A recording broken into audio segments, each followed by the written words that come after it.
Halo teman-teman, berjumpa lagi dengan saya Isti Karimah di podcast Gadis Desa. Nah teman-teman, hari ini kita kedatangan seorang tamu, ada Mas Benny Ciko, perkenalkan. Ya, bisa salam dulu ke teman-teman semua. Ini ada Mas Benny Ciko, atau siapa akrabnya Mas Ciko ya? Iya. Mas Ciko. Nah, Mas Ciko ini adalah salah satu pemusik asli Pemalang. Nah, kebetulan beliau itu habis rilis album ya Mas ya? Album. Nah, habis rilis album, nanti kita ngobrol-ngobrol lebih panjang mengenai gimana sih albumnya dan juga proses beliau bermusik. Tapi sebelum itu semua saya ingin tanya dulu nih Mas, gimana kabarnya Mas? Alhamdulillah ya. Sehat ya? Seger. Dan tentunya kalau masa-masa sekarang itu yang dicari yang penting bahagia dulu. Iya. Karena imunnya harus naik terus kalau sekarang anak-anak muda bilang tuh. Imunnya harus terjaga. Nah, pada sore hari ini teman-teman, aku sebenarnya juga pengen tanya nih Mas, gimana rasanya Mas 2021 ini? Ya, harus bersabar. Harus bersabar. Kenapa kok kayaknya berat banget? Iya. Ada apa nih di 2021 menurut Mas Ciko nih? Kalau menurut aku 2021 itu apa ya? Masa-masa sulit, khususnya buat kayak musisi gitu ya, seniman gitu. Bahkan pedagang banyak lah sektor yang kena dampak gitu. Ya itu sih. Rasanya sulit, berat Iya, gitu berat ya. banget. Apalagi pemusik gitu ya, memang transisi juga ya Mas ya. Transisi, ini. Nah, teman-teman, selain itu ya Mas Ciko ini pemusik dari Pemalang. Nah, sebenarnya sih perjalanannya tuh gimana sih? Dulu tuh bisa jadi seorang pemusik gitu. Apa memang dari kecil tuh udah mainan ukulele atau gimana nih? Gimana ceritanya Mas? Kalau pas dulu kecil emang ini sih keinginan, aku pengen kayak lihat di TV gitu kan, lihat Slank gitu, terus lihat Peter Pan gitu. Aku pengen jadi kayak gitu masih kecil tuh gitu. Terus setelah makin dewasa itu, setelah SMA punya band gitu. Ya walaupun akhirnya bubar bandnya. Iya, naik turun ya. Iya. Terus akhirnya memberanikan diri, oke dah. Kayaknya emang jalanku di sini nih gitu. Waktu itu aku nyoba-nyoba. Tapi pas memulai karir ke Jakarta gitu ya, bukan sebagai pemusik ya gitu. Malah di belakang layar. Oh dulu orang belakang layar belakang ya? layar gitu. Nah Jadi, tapi belum masuk ke situ Mas, sebenarnya pemusik atau role model Mas tuh siapa sih? Dulu tuh kan ngefansnya siapa gitu? Iya. Biasanya inspiratornya gitu. Indonesia atau luar? Ya terserah, boleh dua-duanya. Karena kan selera ya kayak gitu ya. Ya sebenarnya sih Indonesia banyak sih. dulu wis. Banyak sih sebenarnya. Cuman kalau yang bener-bener apa ya, pengen bisa hidup di musik gitu ya, role modelku malah Bim Slank. Mas Bim Slank. Drummer gitu. Emang dulu pengen jadi drummer sih masih kecil, cuman setelah mencoba untuk kursus drum, ya ternyata nggak gampang ya main drum gitu. Iya, kadang kayak gitu ya. Kayaknya enak lihat orang drum kayak gitu. Cuman 3 kali pertemuan akhirnya coba instrumen lain gitu. Akhirnya jadi basis waktu itu. Akhirnya nggak jadi Bim Slank. Tapi tetap role modelnya Bim Slank. Oke. Kalau luar siapa nih ngefansnya sama siapa? Luar, untuk yang beberapa tahun kebelakangan sering aku dengerin Bob Dylan sama Johnny Cash. Kenapa suka mereka sebenarnya? Apa ya? Bisa dibilang apa ya? Mereka itu Iwan Fals-nya Amerika. Wow. Iya, kalau Legend gitu ya. Indonesia kan punya Iwan Fals gitu Iya. kan, solois yang bener-bener legend gitu. Kalau Amerika punya mereka. Gitu. Slank juga legend sih di Legend. Indonesia ya. Memang kalau yang legend-legend gitu, wah udah jadi inspirasi banyak anak muda gitu ya untuk semangat berkarya. Nah tadi Mas juga bilang ya prosesnya itu dulu di Pemalang sempat punya band. Iya. Nah boleh cerita dong bagian itu, bandnya apa sih dulu ya kan? Teman-teman kan mungkin ada yang masih seangkatan atau pernah nonton bandnya kayak gitu barangkali ya kan? Banyak sih project pas semasa SMA gitu. Ada band-band yang benar-benar satu geng itu bikin band gitu, namanya Andi Suro gitu. main-main lagu-lagu kayak Slang, BP gitu. Ya sok-sokan rock and roll gitu lah dulu ya. Ya kan punya band lain juga yang pop-popan, terus di sekolahan punya band yang khusus buat ikut festival gitu. Dulu namanya Gepeng gitu. Ya walaupun nggak pernah menang ya gitu, cuman keyboardis saya yang jago itu si Denny sering dapet the best. Oh, iya. Ya seenggaknya sering bawa piala walaupun the best keyboard. Bukan juara 1, 2, atau 3. Iya. Itu dulu semasa SMA. Cuman setelah lulus SMA band yang itu bubar semua. Nggak diterusin setelah lulus SMA.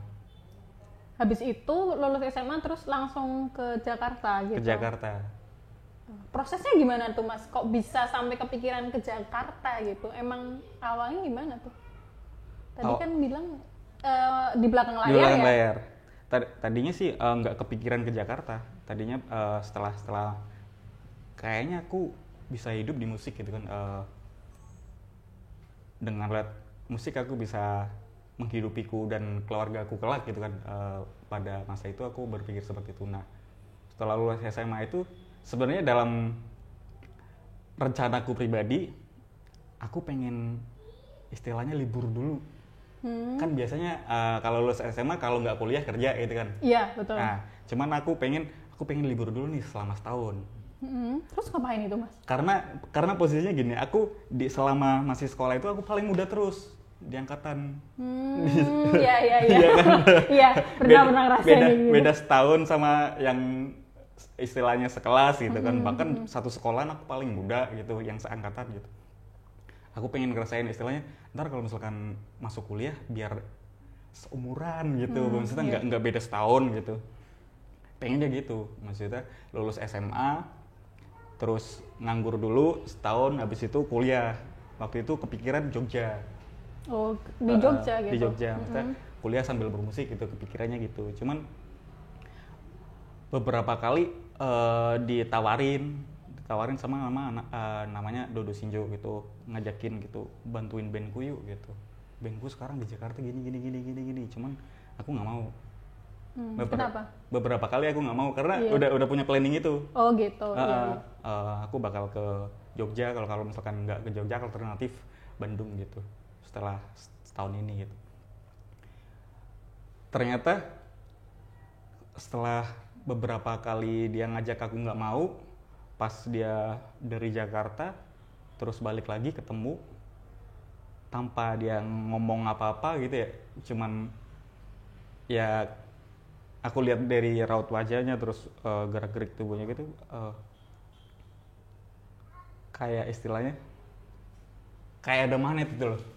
Magnet yang kayaknya aku harus nolong orang ini deh gitu. Pasti pernah ngerasain gitu kan? Iya, kayaknya harus ditolong deh ini, kasihan nih gitu, atau ada sesuatu nih kayak gitu. Jadi pada saat itu akhirnya rencanaku yang pengen nganggur dulu setahun berubah. Akhirnya ya kerja-kerja juga gitu ya? Enggak, jadi akhirnya aku bantuin yang tadi tawaran tahun sebelumnya aku nggak mau. Bantuin bandku yuk gini gitu. Akhirnya aku yang yuk berangkat Jakarta gitu. Oh, itu awalnya ya? Iya, akhirnya ke Jakarta, terus jadi tim belakang layar. Dulu kalau di belakang layar maksudnya ngurusinnya apa sih? Kok terus kenapa tiba-tiba kan belakang layar nih kan? Iya. Ngurusinnya itu. Kenapa terus habis itu punya band dan sekarang juga punya itu album sendiri ya kan? Itu gimana tuh ceritanya Mas? Awalnya kan belakang layar itu waktu itu aku dapat job desk sebagai admin. Admin untuk media sosial gitu. Jalan-jalan beberapa tahun ngerjain itu. Nah, selama beberapa tahun itu akhirnya aku keinget rencanaku yang sebelumnya. Oh iya. Oh iya, aku kan pernah kayak gini ya gitu. Istilahnya aku punya planning yang kayak gini ya. Baru inget tuh setelah beberapa tahun, 2 atau 3 tahun gitu. Gimana ya gitu. Terus akhirnya ya udah deh. Coba cari kampus yang di Jakartaan aja gitu kan. Akhirnya aku mutusin untuk kuliah itu saat itu. kuliah sambil kalau pas ada kerjaan yang di belakang layar itu aku kerjain gitu. Terus setelah beberapa tahun kemudian aku jadi player di band itu. Oh, akhirnya malah di on perform lagi ya? Iya, karena aku ngerasa gini, ini band kok gonta-ganti personil. Iya. Iya kan?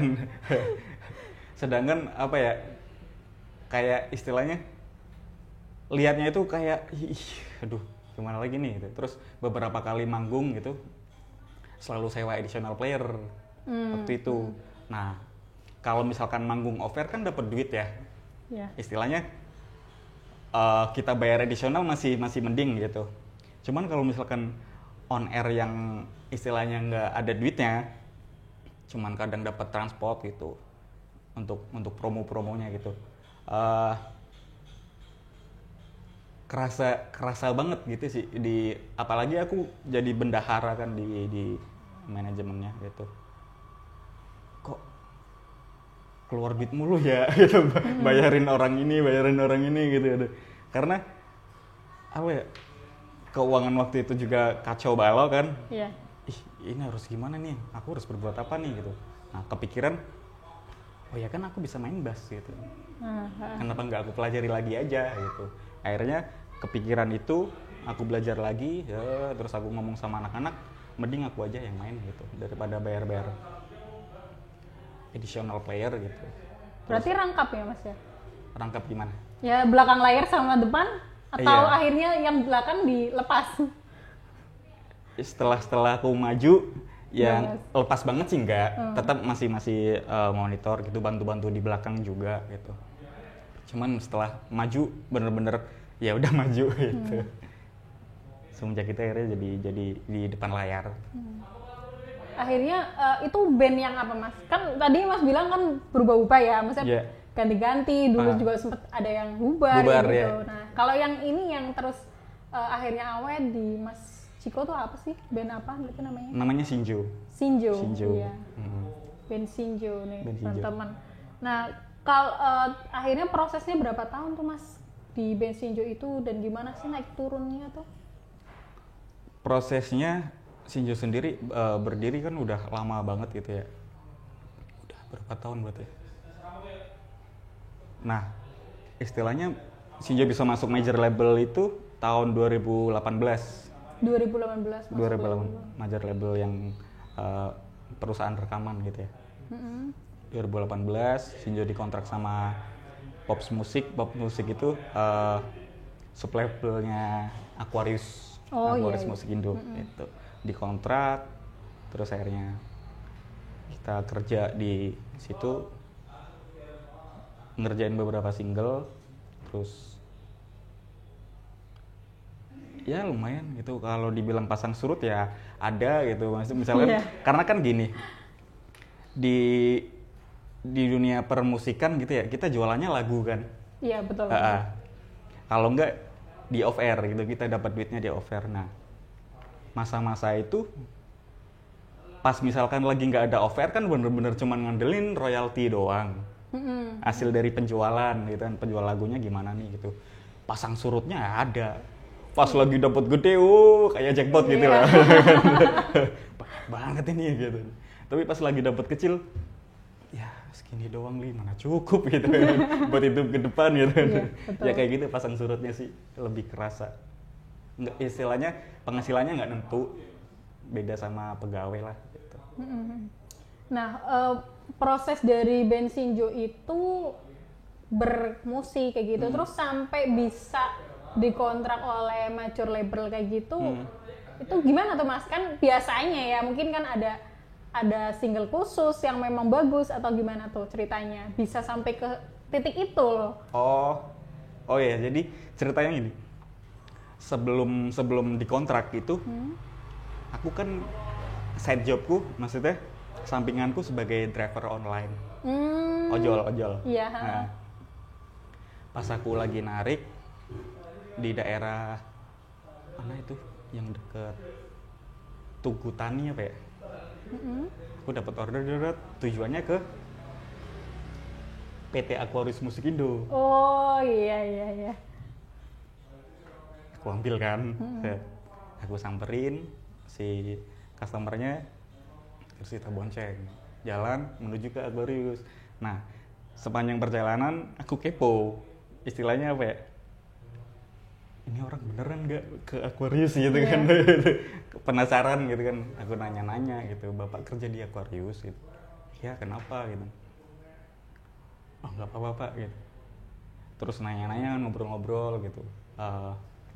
Sudah berapa lama dia berkecimpung di industri musik gitu, sharing-sharing lah intinya. Ternyata udah puluhan tahun dia, emang udah istilahnya udah berumur orangnya. Nah, terus aku cerita-cerita aku punya band gitu kan, cerita-cerita bahwa pernah diproduserin ini gitu. Terus dia juga kenal gitu. Oh aku tahu orang itu gitu. Oh orang itu ini kayak gini gitu. Dia tahu semua dalam industri di Indonesia gitu. Sharing sepanjang perjalanan, terus setelah sampai di Aquarius berhenti, dia turun, udah jalan kan, terus nyamperin lagi, aku kira mau ngasih tips. Udah seneng kan. Ternyata nggak ngasih tips, lebih dari tips. Wah iya, apa jadi, tuh? Itu nomor saya ada WhatsApp-nya, kamu save, kamu kirim band demo kamu. Wah ini kesempatan besar ya. Iya. Bener lebih dari tips, karena jadi penghasilan berkelanjutan. Pas panjang perjalanan kan kita ngobrol-ngobrol, aku tanya, Bapak divisi apa di kantor itu gitu, di Aquarius gitu. Aku marketing gitu kan. Dalam pikiran gue kan, marketing, yang namanya marketing pasti deket sama bos gitu kan. Ya kan? Karena aku juga punya kerjaan di marketing juga ya. Wah pasti deket sama bos nih gitu. Wah oke lah. Pas abis nge-save, langsung aku kirim demo band Sinjo kan. Dulu nama demonya, nama judulnya masih Buat Kamu. Buat Kamu, yang lagu Buat Kamu aku kirim. Ya. Selang beberapa hari, beliau telepon. Ciko, itu lagu yang kemarin kamu kirim udah edar belum? Gitu lah. Terus aku sama anak-anak disuruh datang ke kantor. Tahu nggak setelah sampai kantor ternyata apa? Gimana? Direkturnya. Oh direkturnya? Iya. Kenapa ya? Ya ampun. Sampai di kantor, ternyata direkturnya gitu. Bener-bener apa ya? Bisa dibilang keajaiban, mungkin iya juga gitu kan. Jackpot banget ya Mas ya. Karena nggak disangka ternyata lewat jalannya jalan situ gitu. Akhirnya ngobrol-ngobrol ngebahas masalah lagu itu. Kita dikontrak 3 single. Belum tanda tangan kontrak udah pada rekaman. Udah kamu rekaman dulu. Oh gitu. Oh iya, photoshoot dulu. Setelah udah pada kelar hasil itunya baru dikontrak. Kontrak terus rilis. Single pertama yang tadi dikirim judulnya Buat Kamu dirubah sama ANR-nya jadi Sedang Sekangen-kangennya. Sedang Sekangen-kangennya disingkat SSK. Itu single pertamanya. Single pertama yang di label ya, gitu. Keren. Nah ini teman-teman bisa jadi itu ya, contoh pengalaman ya, karena kadang tuh rezeki tuh datangnya ada-ada aja Mas ya.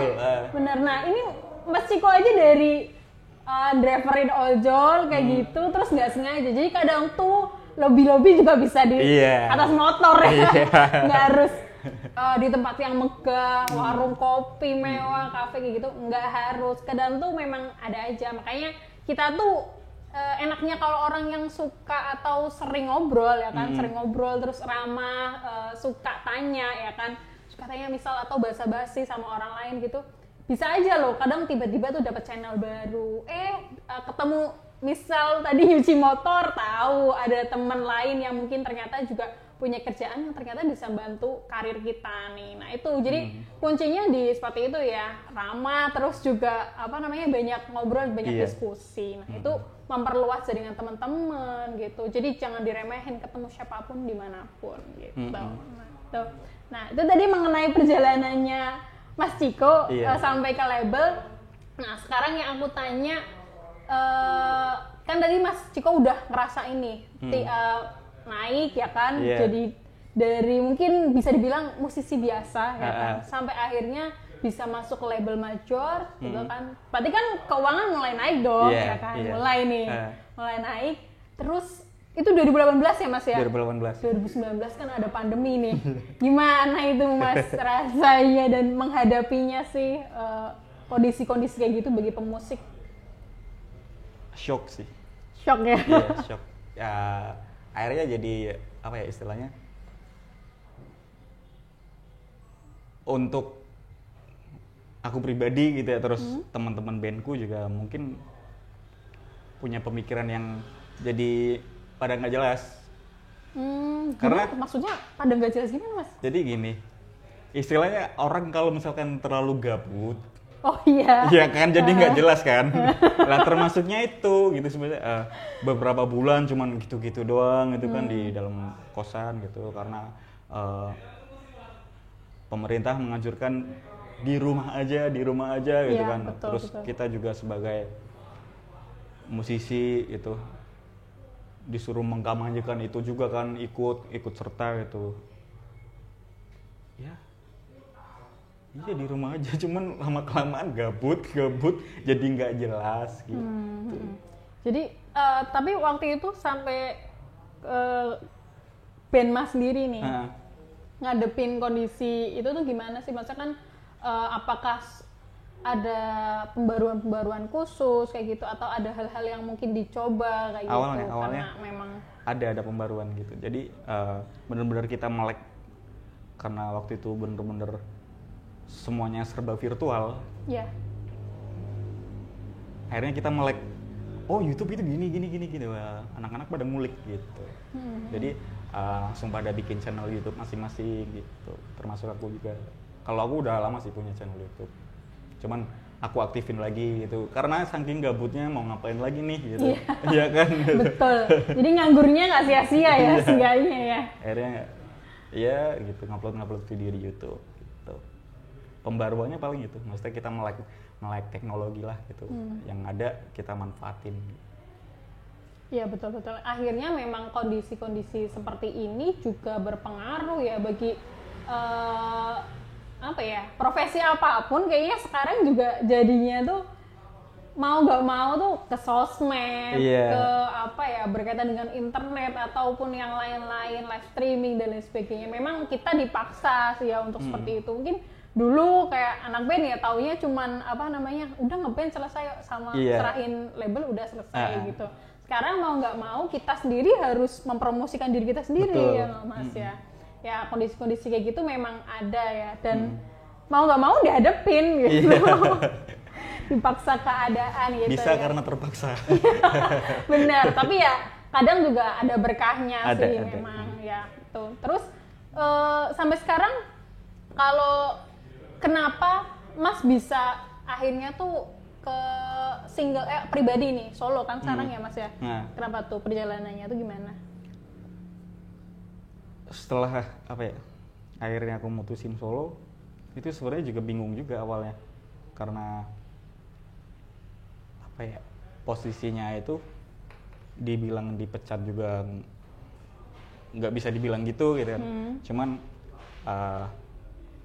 anak-anak pengen aku untuk out dari band gitu ya, it's okay, nggak apa-apa gitu. Akhirnya aku keluar, balik kampung ya? ke Pemalang. Di Pemalang bener-bener nggak mau keluar rumah, bukan takut corona, bukan. Kenapa? Merenung. Merenung. Aku mau ngapain gitu kan? Gitu. Kondisi lagi kacau balau kayak gini kan, maksudnya pandemi gitu. Terus istilahnya dapat masalah kayak gitu. Wow. Bingung bener-bener bisa dibilang depresi ya depresi gitu. Sebelumnya aku ngerasain depresi, cuman nggak separah itu. Setelah kejadian itu kok makin parah depresiku gitu, bener-bener nggak mau keluar kamar gitu. Makanya keluar ya cuman buat kegiatan-kegiatan yang di rumah doang gitu. Habis itu masuk kamar lagi bener-bener lebih sering di kamar gitu. Yang dulunya aku nggak betah di rumah gitu ya. Iya. Betul. Pasti keluar rumah gitu, istilahnya mayang gitu kan. Yang dulunya aku sering mayang-mayang, cuman setelah itu bener-bener di rumah tok, di dalam kamar gitu. Bukan takut corona, bukan, tapi itu gitu. Karena saking stresnya mau ngapain akhirnya merenung. Sempet ada kejadian aku dimimpiin ada Krisya datang ke mimpiku. Krisya datang mimpiku, terus di dalam mimpi itu kayak ngobrol-ngobrol yang kayak istilahnya dia ngasih harapan ke aku, ayo bangkit kayak gitu. Akhirnya setelah aku bangun pagi-pagi, keinget mimpi itu kan, maksudnya apa ya? Terus aku nyoba browsing kan, tafsir mimpi apa nih? Ya browsing apa nih gitu, didatengin ini gitu. Setelah itu akhirnya aku mikir-mikir, oke, Solo aja deh. Itu. Akhirnya bangkit juga ya. Prosesnya berapa lama itu, Mas? Beberapa bulan itu. Iya. Beberapa bulan gitu setelah istilahnya ikhtiar gitu ya, mendekatkan diri ke Tuhan gitu. Baru dapat petunjuk itu, akhirnya oke deh. Jalan sendiri gitu. Tadinya kepikiran apa bikin band gitu ya atau apa gitu. Cuman males ribet-ribetnya gitu ya. Deh sendiri aja deh gitu. Akhirnya solo. Akhirnya solo ya. Nah gitu. Emang kadang berkahnya ada aja sih dan itu bentuk apa ya? Bentuk pertahanan kita gitu ya. Mau nggak mau dalam kondisi sulit apapun kita harus tetap bergerak dan akhirnya juga Mas Ciko memutuskan solo, no problem ya Mas ya. Malah sekarang udah punya album pribadi dan juga semoga laris ya Mas ya. Amin ya. Nah, boleh tahu nih lagunya yang di album ini apa aja sih Mas? Lagunya, kalau isi-isi dari album ini, judul albumnya Pasca Transisi. Isinya sih tentang kehilangan, tentang harapan, terus tentang kehidupan di masa-masa pandemi gitu ya. Entah itu secara aku personal ataupun apa yang aku lihat, apa yang aku dengar gitu, aku tuangin di situ. Berawal dari keresahan masa transisi ini ya? Iya, bener. Iya, bener. Emang kalau yang namanya keresahan kalau di diri orang-orang yang memang punya jiwa seni, terus punya jiwa-jiwa berkarya, ada aja jadi jalannya kayak gitu bentuk berkarya ya. Jadi kalau keresahan tapi jatuhnya ke ngedumel ya akhirnya gitu-gitu doang. Tapi kalau keresahan dituangkan dalam sebuah karya, besok-besok jadi royalti gitu. Atau jadi uang gitu. Jadi cuan gitu. Nah, tadi kan albumnya berapa lagu Mas berarti? Di album Pasca Transisi ada 9 track, 8 lagu, terus satunya ucapan terima kasih. Gitu. Ada 8 lagu. Iya, boleh. Nah, aku tuh kemarin kan kepo-kepo nih Mas. Salah satu lagunya itu ada yang liriknya Jawa ya Mas ya? Iya, betul. Apa tuh? Itu lagu yang apa ya jadinya? Opo Onone? Opo Onone. Nah, itu kenapa sih terinspirasi untuk nulis Jawa? Kadang kan gimana ya kan pop itu kan kadang cenderung yang kayak ke arah gimana ya? Kayak umum aja bahasanya. Nah, ini kenapa tiba-tiba Mas masukin di salah satu albumnya itu liriknya Jawa, gimana gitu Mas? Nggak tahu ya. Jadi aku termasuk musisi yang bikin karya gitu ya, nulis lagu, menciptakan lagu berdasarkan ilham. Berdasarkan ilham. Iya. Bener-bener kadang misalkan niat udah mood pengen bikin lagu gitu ya. Bikin gitu, cuman kadang cuma dapat refnya doang gitu, kadang cuma dapat 2 bait gitu nulis lirik gitu. Nggak nentu, tapi kalau misalkan pas lagi dapat ilham jadi aja. Nah, pada waktu itu pas nulis Opo Onone nggak ada 5 menit. Nggak ada 5 menit? Nggak ada 5 menit. Itu malam Jumat. Oh, ilhamnya malam Jumat. Itu malam Jumat, posisinya lagi hujan deras. Wow. Nah, sakral banget nih ya. Terus kejadian habis isyaan lah. Habis isyaan. Ada ibuku sama adikku di ruang tamu. Terus aku ngambil gitar, ikut nimbrung gitu. Cuman pas dapet ilham itu, aku coba genjreng-genjreng sambil nyanyi, langsung ketemu itu. Bener-bener jeng. Belum aku tulis di buku ya, gitu. Bener-bener nyanyi cuman humming dengan kalimat-kalimat gitu kan. Ternyata jadi, dan nggak ada 5 menit. Wow. Akhirnya aku rekam di voice note kan. Aku rekam aku tanya ke adikku sama ibuku kan, bagus nggak lagunya? Bagus gitu. Akhirnya aku tulis liriknya di buku. Terus pas bikin album aku masukin. Oh gitu. Ya menarik kadang emang ada aja sih ya dapat ide ya kadang ya. Kalau nggak keburu idenya ditangkep ya lari nggak tahu di kemana. Kayak kita tuh kadang dapat ide apa, bikin konten apa luar biasa gitu. Kadang munculnya juga ada yang di WC, ada yang dimanapun ya tiba-tiba. Kalau nggak keburu dicatat itu hilang ya, itu jadi bayangan doang kayak gitu. Jadi ide kalau mungkin Mas Ciko kalau tadi genjreng-genjreng doang terus nggak kepikiran untuk dibikin lagu ya udah hilang aja idenya, udah jadi sebuah hasil kayak gitu. Oke, nah tadi kan lagunya Opo Onone ya Mas ya. Tapi aku pingin tahu nih makna lagunya itu sebenarnya apa sih Mas Opo Onone itu? Opo Onone. Jadi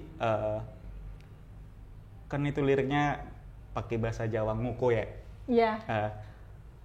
Yen kowe pengen uripmu mulya gitu. Kayaknya itu kalimat-kalimat masyarakat yang sering diomongin misalnya ke petuah ke anak muda gitu ataupun yang lebih nenek moyang kita ya. Gitu yang ngomongin ke istilahnya anak-anak ataupun siapa gitu. Ucapan-ucapan yang seperti itu gitu. Terus kayak lirik dalam pangan kadang orang mesti betul kabeh kuwi kersane Gusti. Itu kan bener-bener ya emang iya gitu sih. Semua nggak ada yang ngerti gitu. Misalkan hari ini kita kerja ini, besok nggak tahu. Misalkan hari ini kayaknya susah banget, nggak tahu besok gitu. Minggu depan nggak tahu, bulan depan nggak tahu. Ternyata dapat rezeki melimpah nggak tahu semua gitu. Bener-bener semua itu apa ya, bisa dibilang misteri gitu. Karena ya udah ada jalannya gitu. Intinya itu maksudnya lirik lagu itu karena kayak refnya urip iki mau mampir ngombe gitu. Iya, betul. Jadi mau kaya ataupun maupun miskin itu semuanya ada rezekinya kok. Iya. Walaupun kecil ataupun besar itu semuanya ada gitu. Dan dari rezeki itu ada nikmatnya loh.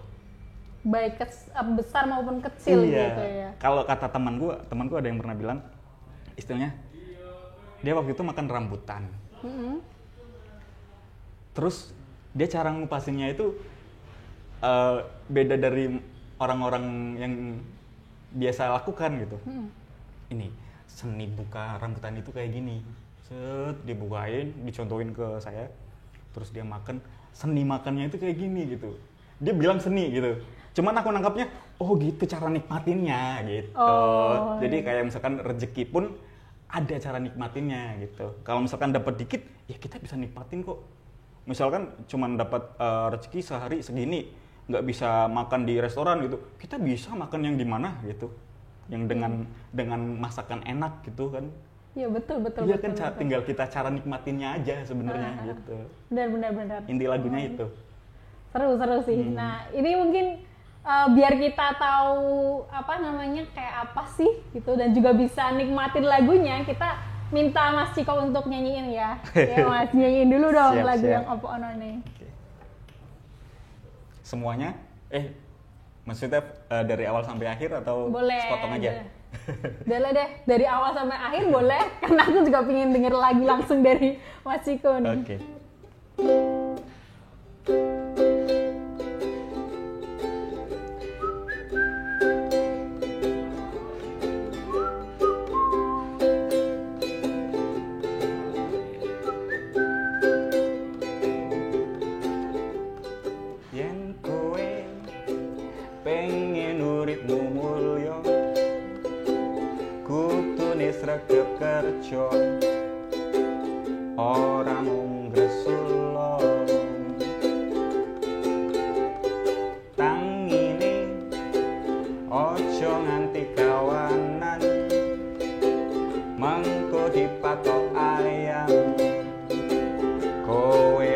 kagetuman dalan pangan kadang ora mesti kabeh kuwi kersane Gusti. Urip iku mung mampir ngombe sugih mlarat ana rezekine.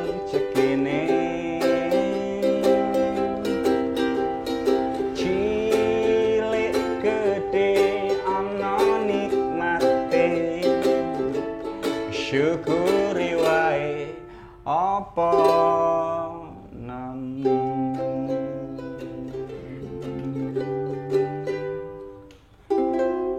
Wow, bagus banget ternyata. bagus. Aku suka banget itu liriknya. Terima kasih. Bagus ya, kan apalagi sekarang teman-teman itu kayaknya lagi suka lagu-lagu Jawa Lagu-lagu ya kan? Jawa. Padahal ya di seluruh Indonesia bahkan gak cuma orang Jawa lagi pada suka lagu Jawa. Dan apalagi liriknya itu benar-benar ngingetin kita sama petua-petua ataupun apa ya, nasihat-nasihat dari orang-orang tua. Ada yang tadi tangine jangan kawanan, ojo kawanan rezekimu gitu. dipatok ayam loh. Iya betul, karena kita tuh kadang anak-anak muda kan apa ya, suka melek malam ya kan, suka tidurnya malam terus bangunnya kesiangan gitu. Ya emang ada benernya gitu. Jadi kadang butuh untuk bangun pagi, karena ketika kita bangun pagi itu kayaknya lebih punya semangat ya Mas ya, semangat untuk mencari rezeki, semangat untuk mungkin yang juga apa namanya tadi berkarya juga bisa dapat ilham pagi-pagi kayak gitu. Nah, benar-benar lagunya ngingetin kita untuk apa ya, inget nasihat-nasihat orang tua, nasihat-nasihat nenek moyang kita bahwa ayo semangat bekerja gitu, terus juga bagaimana mensyukuri rezeki. Betul. Gitu. Keren Mas ya. Semoga nanti teman-teman kalau suka dengan lagu-lagunya bisa dicari di mana Mas? Di digital streaming musik udah ada semua gitu, kayak Joox, Spotify segala macam gitu. Nah, aku dan manajer dan semuanya lagi nyiapin untuk bikin video musiknya buat video klip. Jadi ntar video klipnya tayang di YouTube. Siap. Nanti kita tungguin ya video klipnya tayang di YouTube. YouTube-nya apa Mas Benny Chico? Kalau YouTube-ku Benny Chico. Cuman kalau untuk video klipnya ntar tayang di 20 Picture. Di 20 Picture. Nah, tunggu ya teman-teman ya. Kalau yang ingin dengerin lagunya bisa di Spotify dulu ataupun di Joox tadi ya sudah ada. Dan di Instagram musik juga udah ada. Ada. Ini buat latar-latar apa namanya, story yang kece ya kan, estetik. Misal teman-teman di pedesaan gitu, untuk semangat pagi gitu, vibes-nya. Nah itu bisa nih pakai lagu ini. Opo Onone dicari aja ya Mas ya. Di Instagram musik itu ada, terus di Spotify. Nah itu ya teman-teman mengenai lagunya. Dan aku seneng banget sih karena lagu tuh memang kalau dibikin dari keresahan itu memang nyampe aja gitu ya nilai-nilainya dan meresap gitu sampai di hati. Sebenarnya gitu kalau lihat karya-karya teman-teman emang dari keresahan nih. Nah sekarang kan aku pengen nanya nih Mas, sebagai Mas Chico ini kan sebagai teman-teman yang masih muda atau bisa disebut pemuda ya kan? Pemuda, apalagi asalnya dari desa ya Mas ya? Desa. Mas dari Bodeh ya? Desa Pendowo Bodeh. Desa Pendowo Bodeh. Nah ini kan salah satu pemuda ya kan? Salah satu pemuda desa dan sekarang punya karya gitu. Nah kalau Mas Chico sendiri nih melihat semangat berkaryanya pemuda tuh gimana sih bagi teman-teman desa kayak gitu? Atau mungkin juga Mas Chico selama ini memahami pemuda untuk berkarya di desa, untuk desa tuh gimana gitu menurut Mas Chico? Kalau apa yang aku lihat gitu ya, pemuda-pemudi sekarang gitu, mereka berkarya sebenarnya udah bisa dan bagus-bagus. Cuman yang aku apa ya, kayaknya mesti belajar bisnis juga deh. Oh iya. Artinya berkarya tapi juga tahu memasarkannya gitu. Karena aku sendiri kayak kemarin ketemu ada salah satu tiktokers gitu, anak Pemalang yang kemarin viral, namanya Andi Lempung. Andi Lempung. Ya, yang bikin video estetik terus ditarik, ternyata bukan videoin objek gitu, malah videoin sendiri gitu pakai kamera depan gitu kan, sempet viral tuh gitu. Nah, itu maksudnya dia bisa berkarya dan karyanya bagus, tapi dia belum bisa, istilahnya belum bisa dapat ekonomi dari karyanya gitu. Nah, betul. Mungkin untuk teman-teman desa gitu ya, harus belajar bisnis juga. Iya, betul. Jadi tahu aku berkarya nggak cuma sekedar berkarya, gimana caranya aku bisa menghasilkan juga gitu kan.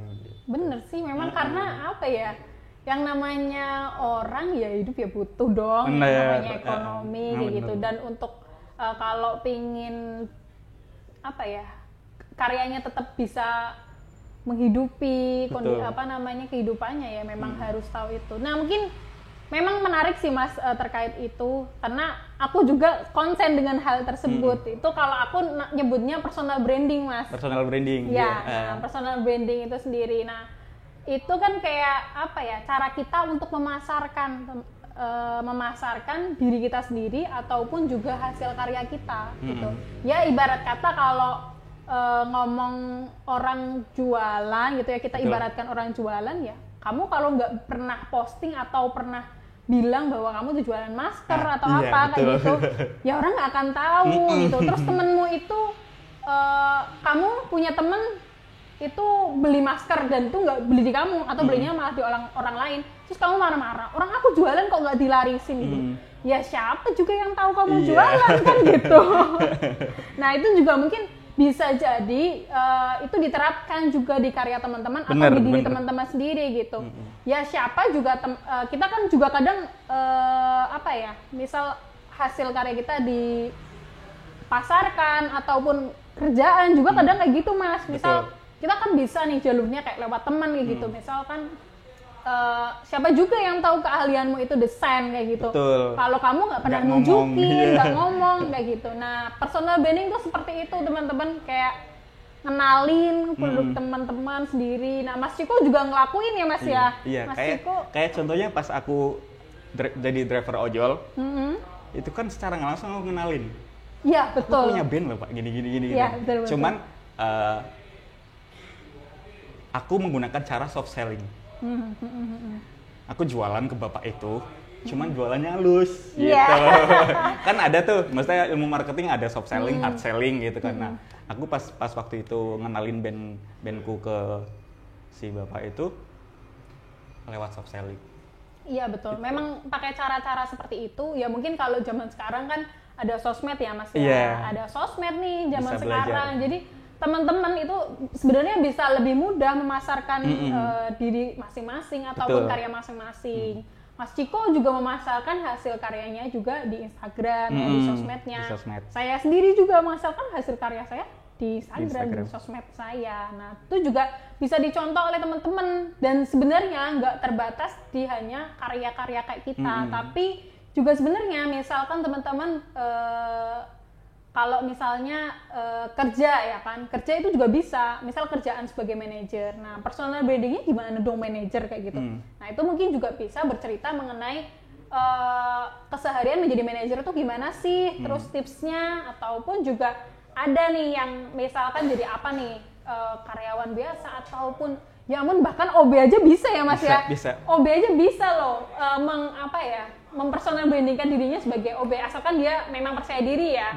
Terus dia cerita mengenai gimana tips-tipsnya menjadi OB gitu kan. Terus misal bersih-bersih yang bagus itu yang misal kinclong tuh gimana. Nah, itu teman-teman. Jadi kuncinya salah satu itu ya Mas ya. Emang penting banget sih Mas ya. Cuman kendala-kendala mereka yang pengen berkarya cuman punya kendala gitu ya, yang aku temuin beberapa bulan kemarin gitu. Kayak aku ketemu tetanggaku, dia cerita, aku pengen banget bikin vlog gitu kan, buat di YouTube gitu. Cuman aku keterbatasan di gear gitu istilahnya. Aku nggak punya kamera yang bagus gitu, yang proper gitu. Kalau misalkan pakai handphone pecah hasilnya gitu kalau diupload itu. Istilahnya banyak kendala-kendala seperti itu. Sebenarnya itu bukan kendala sebenarnya. Apa tuh, Mas? Apa ya? Istilahnya itu kalau misalkan kita mau naik ke lantai 2 itu kita harus naik tangga. Oh, gitu. Nah, itu sebenarnya bukan kendala, tapi itu tangga. Tangga kita menuju level yang lebih tinggi. Istilahnya gini. Kalau emang mulai aja. Seadanya dulu ya, Mas ya. Kayak di salah satu laguku di pasca transisi ini, judulnya di By Day. Itu intinya start doing, make sure something, or all nothing, bener-bener lakukan apa ya lirik yang di jembatannya itu. There are 7 days in the weekend, just do what you can, do it again and again gitu. Istilahnya, misalkan kamu bisa bikin video, bikin aja. Kalau misalkan emang baru punya handphone, belum bisa punya kamera yang bagus gitu ya, ataupun belum bisa beli, ataupun nggak punya temen yang bisa minjemin, pakai handphone dulu nggak apa-apa. Seenggaknya orang tahu kalau kamu udah mulai gitu kan. Betul. Nah, kalau misalkan dapat rezeki yang lebih kan bisa beli kamera. Betul. Jadi istilahnya yang kemarin track record yang kemarin dengan handphone bisa di archive ataupun masih bisa dipamerin nggak apa-apa gitu kan, untuk arsip dia gitu kan. Bisa aja gitu. Nah, sebenarnya itu tangga. Taruh misalkan itu naik tangga 1 yang kemarin pakai kamera handphone gitu, yang hasilnya kalau diupload pecah katanya gitu. Nah, setelah punya rezeki bisa beli kamera yang mendingan nih gitu, walaupun belum bagus banget gitu. Terus sudah bisa ngedit video yang lumayan gitu misalkan. Terus habis itu naik lagi kan gitu naiknya. Akhirnya kan naik ke lantai 2 itu, maksudku itu. Banyak kendala yang dialamin kayak gitu di kalangan-kalangan daerah kita. Iya sih, memang betul banget, karena aku sendiri juga sempat mengalami keraguan-keraguan kayak gitu ya. Ya karena kayaknya tuh gini loh, kita tuh melihat sesuatu untuk berkarya itu kayak harus sempurna dulu gitu. Nah, itu maksudnya kadang mungkin yang dialami teman-teman kayak gitu, kayak pikirannya tuh ya aku mau jadi YouTuber, berarti harus yang punya kamera dulu, ini dulu kayak gitu. Nah, sebenarnya mah enggak ya kan. Kita mau proses apapun juga yang ada dulu dilakuin. Kalau kamu nunggu, kamu nggak akan ngelakuin apa-apa. Bener kayak yang lirik Mas bilang, or nothing kayak gitu. Kalau nggak dilakuin sekarang ya nothing, nggak ada apa-apanya. Dan ketika kita mulainya itu lebih awal, tentu panennya juga bisa lebih awal, ya nggak sih Mas? Betul. Nah, itu teman-teman. Jadi kuncinya itu berani aja mulai dulu. Terus kalau masalah kekurangan dan sebagainya, mungkin kayak tadi ya, hasil kameranya pecah, hasil jepretannya pecah dan sebagainya. Ya itu proses, itu justru nanti tuh jadi bukti gitu loh. Jadi bukti perjalanan kamu bahwa ini loh aku ngerintis dari nol kayak gitu, teman-teman. Nah, itu semoga nanti jadi semangat teman-teman semua ya. Jadi jangan takut untuk berkarya gitu. Mulai aja dulu kayak gitu. Pokoknya jangan menyerah dengan adanya halangan apapun. Kalau udah pingin berkarya, mah berkarya aja gitu. Urusan nanti karyanya bagus atau enggak dan sebagainya ya itu prosesnya ya Mas ya. Karena kayak Mas Ciko juga nggak mungkin dong gejreng dulunya tuh kalau nggak proses dari belajar di belakang, terus pernah ngeband dan juga akhirnya keluar juga dan sampai solo, ini nggak mungkin karena langsung ngejreng terus langsung jadi kan enggak. Mas Ciko juga pernah pasti ngalamin nyanyi lagunya fales atau apa, pasti ada dong. Nah, kisah menarik apa sih Mas yang pernah Mas Ciko alamin ketika perjalanan bermusik dan menurut Mas Ciko tuh konyol kayak gitu loh, konyol dan pernah bikin mungkin ya sempet bikin down atau bikin malu kayak gitu. Ada nggak Mas kisah-kisah kayak gitu? Dulu pertama kali berangkat ke Jakarta, baru nyampe di Jakarta kan. Karena berdasarkan cerita-cerita si yang ngajak aku ke Jakarta, si Dodo itu, dia biasa nyari duitnya kalau nggak jadi kru band, dia ngemen gitu. Ngemen di Metro Mini gitu, di lesehan-lesehan gitu. Nah, pas aku baru berangkat ke Jakarta, pagi nyampe kan. Nah sorenya aku langsung ngajak. Ada Srewel itu gitarisku di bandku yang zaman SMA yang bubar itu. Sebelumnya Srewel udah pernah ngamen sama Dodo di Metro Mini kan, pas semasa lagi liburan. Jadi pas liburan Srewel ikut ke Jakarta, ikut ngamen, jadi udah tahu dong kondisinya gimana gitu. Terus cara-cara ngamennya udah tahu dong Srewel. Nah setelah aku sampai Jakarta, sorenya aku langsung ngajak Srewel. Karena kan aku tahu Srewel bisa gitu. Berangkatlah ngamen. Baru pertama kali naik Metro Mini dengan keadaan ngamen pada saat itu sore-sore kejadiannya. Jadi bertengkar dulu. Kamu yang nyanyi. Karena kan semasa kita ngeband di SMA bukan penyanyi kan, bukan vokalis gitu. Yeah. Aku basis dan si Srewel gitaris gitu. Oh. Istilahnya kita bertengkar. Bukan yang pegang mic ya. Bertengkar, kamu yang nyanyi, akhirnya yaudah nyanyi bareng gitu, nyanyi bareng, ternyata suaranya nggak keluar. Ya keluar cuman nggak kedengeran orang nyanyi gitu kan. Gitu. Gremeng ya bahasanya. Cuman kan kondisi Metro Mini kan rame waktu itu sebelum banyak motor kredit murah, banyak yang naik kendaraan umum lah waktu itu. Rame, terus mesin Metro Mini juga kenceng. Jadi ya bener-bener ya yang penting gitar bunyi terus kita nyanyi gitu. Habis itu kita kolekin, turun dari Metro Mini kita berantem. Kue PC kita saling nyalahin. Kita berantem, kita jalan kaki sampai ke base camp. Terus apa ya, setelah dicek gitu dapatnya berapa, ternyata dapat 8.000. Untuk awal lumayan. Awal pertama kali gitu kita bawain selagu, walaupun lagunya nggak bagus-bagus banget, istilahnya nggak sempurna bawainnya, ternyata dia apresiasi. Entah itu apresiasinya karena ya deh daripada basic gitu, mungkin itu, ataupun emang bener-bener suka, nggak tahu gitu. Itu sih menurutku pertama kali datang Jakarta langsung ngamen. Ternyata nggak semudah itu ya. Gitu. Iya, kirainnya kan alah genjreng aja selesai keliling ya. Ngamen juga ada seninya ternyata ya. Ya ampun, gokil. Ternyata juga, nah itu ya Mas kunci juga sih, nggak gengsi juga ya Mas ya. Kadang maksudnya kan kadang itu kita terlalu menstandarkan sesuatu, atau kayak kita tuh nyekat sesuatu gitu loh, mengkotak-kotakan sesuatu. Ya mungkin kayak anak band ya harusnya yang nongkrong aja gitu, terus harusnya yang ya latihannya harusnya di sini kayak gitu. Terus juga mungkin juga stereotip lain yang kayak anak band tampilannya harus gaul terus gitu. Nah tapi ini Mas Ciko nyontoin bahwa ya anak band juga kadang sampingnya ada kadang berani ngamen ya kan, terus dalam kondisi apapun bisa itu ya, bisa bertahan dengan cara seperti itu. Itu juga mungkin bisa dicontoh ya Mas buat teman-teman yang lain. Jadi kayak jangan mengkotak-kotakan atau menstereotipkan sesuatu bahwa berkarya tuh harus seperti ini, kerjaan tuh harus seperti ini. Kadang kita juga harus nyingkirin ego kita yang seperti itu gitu untuk bertahan dalam menghadapi situasi apapun. Betul.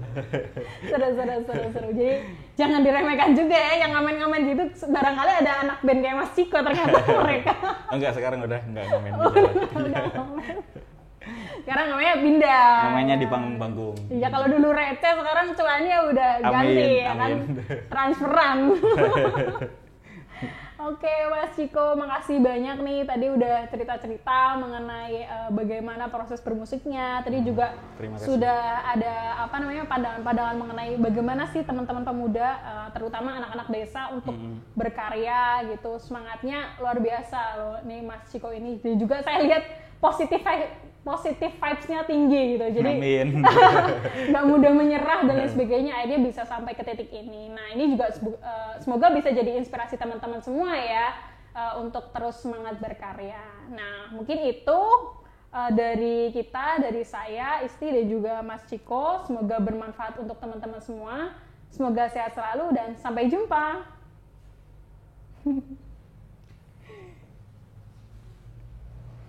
Okay.